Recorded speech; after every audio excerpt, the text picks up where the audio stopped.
Hi everyone, how's it going? John Kot here from Genesis Kelowna. We're starting a new series, Get Local by Genesis, where I go ahead and pick up local businessmen or women and they talk to us about their business and show us what they do in the community and what their story is and how they got into their business. And then we're also going to go for lunch to a local restaurant. So I'm pretty excited about getting this series rolling. And you'll see a few more as well, but Dale Lambert from DKL Financial is my first guest. So we're on our way to Dale's office. Dale specializes in basically anything financial, RSPs, investments, life insurance. Anyway, I'm excited about sitting down with Dale, and I'm excited about the guys over at Central Bar and Grill where we're going to have lunch. So we'll see them shortly.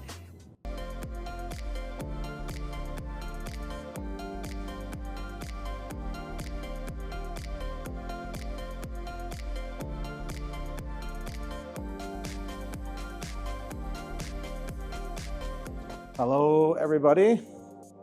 How's it going? Here to see Dale. How's it going, guys? Good to see you as well. Matt, how are you, buddy? Good. How are you for Monday? And here's the big guy himself. Good? Good? Best of the season to you. Dale, want to give us a quick tour of the place? Okay. Yeah, we were happy with it. We kind of had that vision of glass, keep it open-ended, and obviously with that, the killer view there, like you say, in Kelowna, to get that lake and mountains. And it's a beautiful office. Yeah. And then this is where you spend some time and keep track of the market and everything else, right? Yeah, so we're just focusing on everything we can do to make the life simpler for our clients. Obviously, you being one, and everybody else. It's an interesting world we live in today. Obviously, in this country, in this province. And how long have you been doing this now?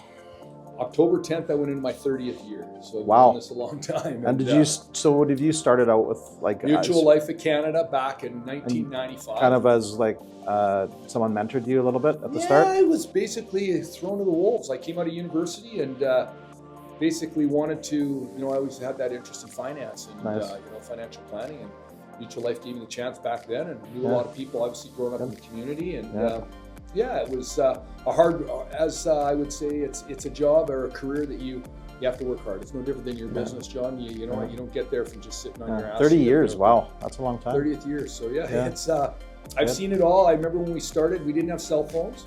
Yeah. We had one one desktop computer that we would all go on to sign in and check our messages, and there was maybe a couple a day. Yeah.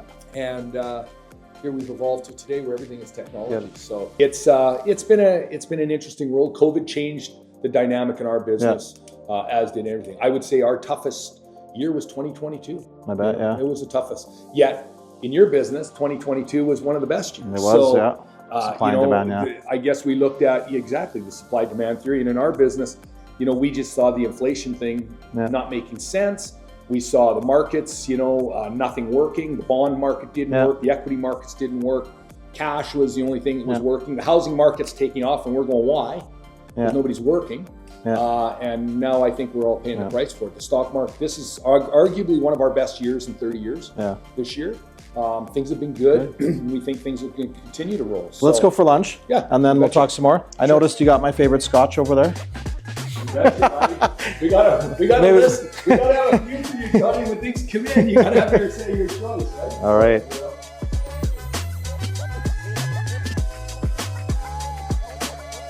One is a GB80, so it's very nice. Yeah. There we go. Hop in, Dale. This is Fuad. Okay.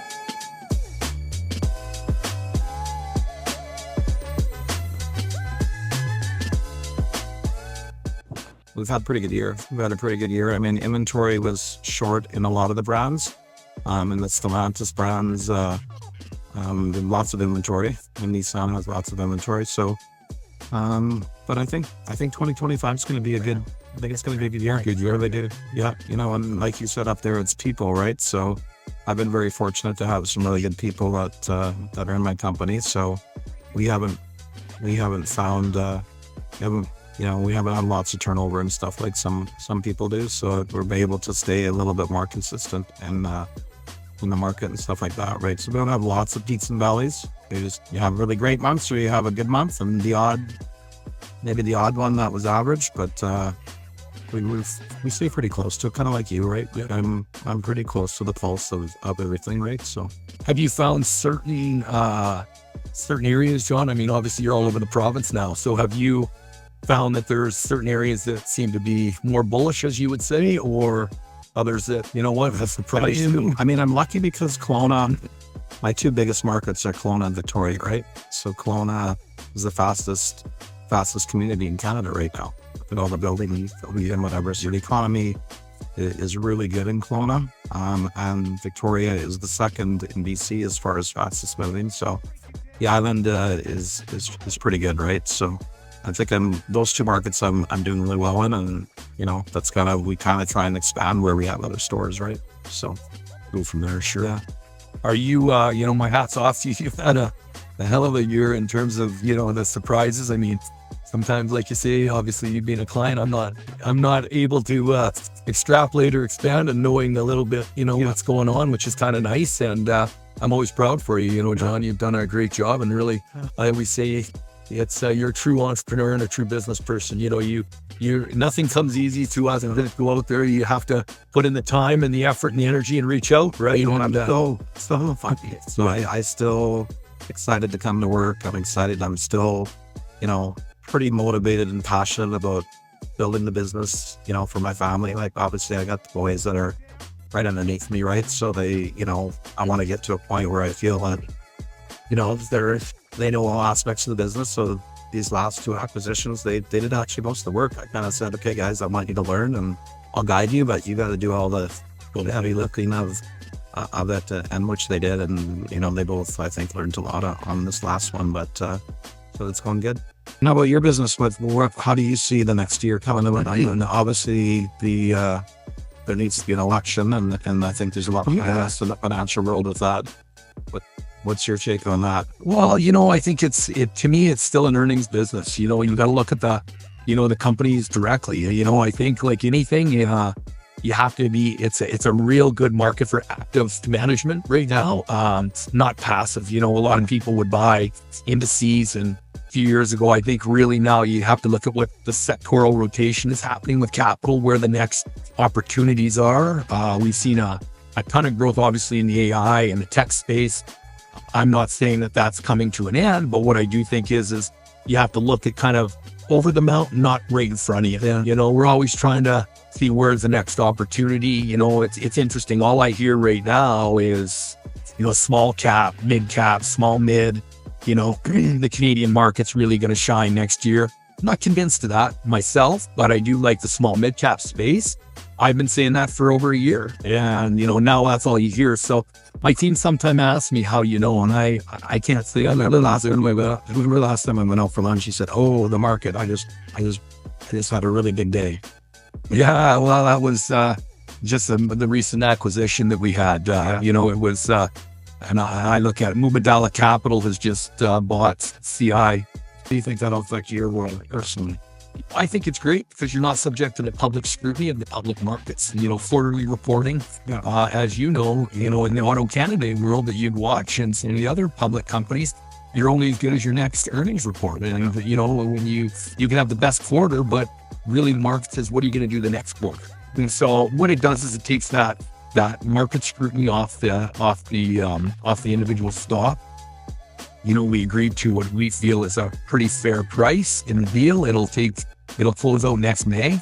It's good for shareholders. It's good for the employees. They're maintaining basically status quo across Canada. The executive level management's going to stay. Mubadala Capital is one of the largest private equity firms in the world. They're sovereign backed investment. So this equity firm, this is a pretty big deal. It's a huge deal. In fact, it was the largest privatization deal in Canadian history. Okay, so $4.7 billion deal. And for our state, the number one thing that I'm concerned about is our clients. And I think it's great for our clients because they're going to, instead of paying out $750 million in dividends, they're going to reinvest that back in the business. And it's going to come, what I feel, with opportunities for gentlemen like yourselves and our clients that are looking for the alternative space is a real growing space, and we're going to be a leader in that, as we already have been.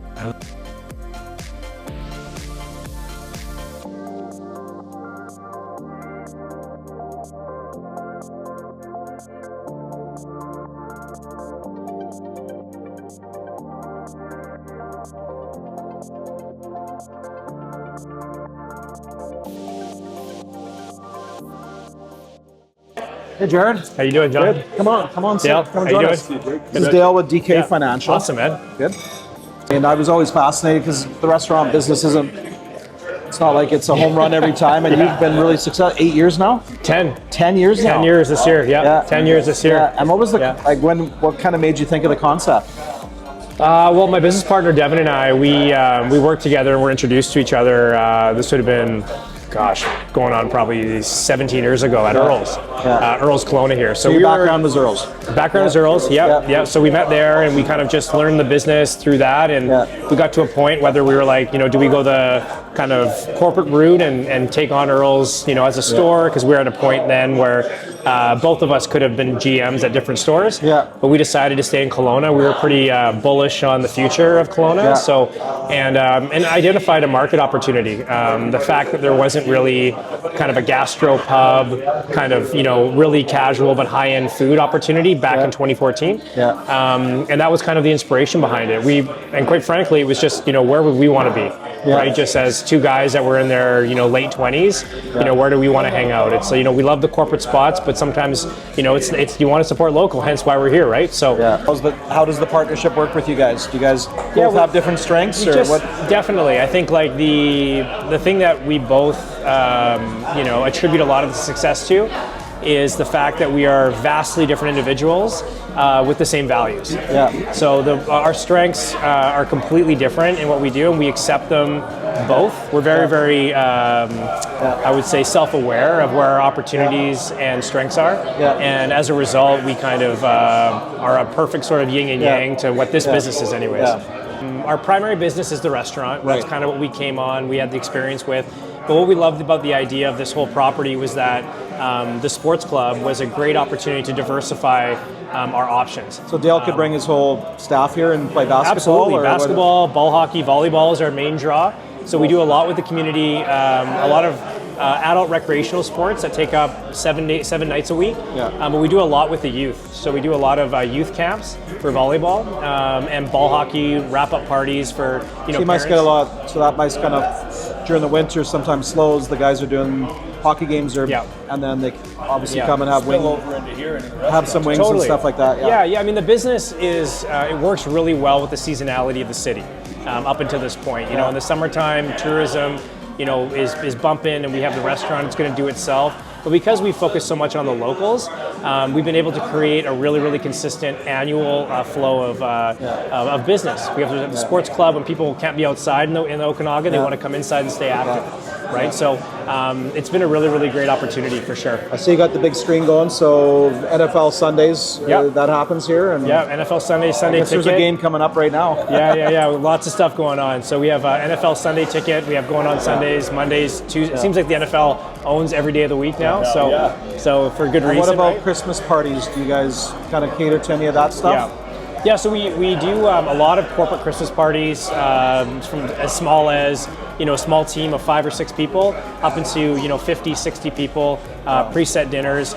We're just slowly launching our catering division. 1155 Catering is going to be powered by Central Kitchen and Bar. So we've booked a few weddings coming into next year, but it's been a slow burn. We've done some kind of boutique style weddings, but we're ready to kind of put our foot in the gas for that. The wedding side, I've noticed, is one of those areas where they've slowed down. I know at Harvest Golf Club, I think they're half as many weddings booked for 2025 as they had this year. And I think, unfortunately, the fires over the years put a little bit of a damper on that. So I wish you luck in that. We're excited for it. I mean, it's I just got married about 5 years ago, and it's like, I remember going through that process still as if it was yesterday. No kids yet? And I got 2, and I got a 3rd on the way. So Oh, wow. yeah, very exciting. Busy yeah, dad, busy dad. Wow. Yeah, very excited. So yeah. So Evan, give us a couple of the favorite go-tos on the menu. The number 1, 2, and 3 sellers right now are crispy chicken sandwiches. Oh, wow. People love crispy chicken sandwiches. We have a dill pickle themed crispy chicken sandwich that has taken over our entire menu. Everybody loves it. Rave reviews, and our pad thai. Our pad thai is really great. Okay, and the number 1 drink specials. What's the bartender's number 1? Mr. T. Mr. T. Mr. T. There's been about 5 items on our menu, drink and food, that has been on their menu for 10 years. Yeah. Mr. T is the only beverage that's been on our menu for all 10 years we've been open. What's in a Mr. T? Mr. T, we have vodka. So Dylan's Great Vodka. We do a house brewed cold orange pico tea, so it's unsweetened. We add a little house-made simple syrup, some fresh squeezed lemon juice, and it's a perfect cocktail. They're dangerous, is what it is. Yeah. Well, I just want to say how impressive it is for a couple young guys like yourself. I appreciate it. Open up a restaurant, Yeah. invest everything, and you got a great menu, like we all know. So all the best to you. Yeah, likewise. I just didn't have. I'm glad I didn't have popcorn. I don't know if you thrown in my remember. face. I don't know if you remember. You did buy a Genesis off me back in the day. Back in the day, I do remember that. 10 years ago, I think it Yeah, was, back at the old location. Yeah, it was. Yeah, I did remember absolutely. that. So Awesome. awesome. Great, John. Appreciate Okay, it, Dale. all the best. Nice to meet you. All the best. Cheers. Thanks, guys. Cheers.